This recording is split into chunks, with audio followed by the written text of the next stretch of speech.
Pakistan super লিগে অভিষেকে ঝলক দেখিয়েছেন বাংলাদেশি অলরাউন্ডার রিশাদ হোসেন। লাহোর কালান্দার্সের দ্বিতীয় ম্যাচে কোয়েটা গ্ল্যাডিয়েটর্সের বিপক্ষে ৩১ রানে ৩ উইকেট নিয়ে দলের বড় জয় নিশ্চিত করেছেন তিনি।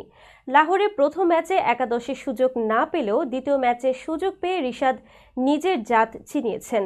কোয়েটাকে ১৪০ রানে আটকে রেখে ৭৯ রানের বিশাল জয় নিশ্চিত করেছে লাহোর। ম্যাচের আগে ব্যাটিংয়ে নামলেও ইনিংসের শেষ ওভারে এক বল খেলে ১ রানেই সন্তুষ্ট থাকতে হয় রিশাদকে। এরপর বোলিংয়ে নেমে দুর্দান্ত স্পেল করেছেন তিনি। প্রথমে ৭ রান দিয়ে উইকেট না পেলেও পরবর্তী ওভারে রুশোকে বোল্ড করে প্রথম উইকেট দেন। এরপর নিজের তৃতীয় ওভারে মোহাম্মদ আমির এবং আবরার আহমেদকে আউট করে কোয়েটাকে আর ঘুরে দাঁড়াতে দেয়নি। লাহোরের হয়ে শাহিন আফ্রিদি ৬ রানে ২ উইকেট, আসিফ আফ্রিদি ও সিকান্দার রাজা ২টি করে উইকেট নেন।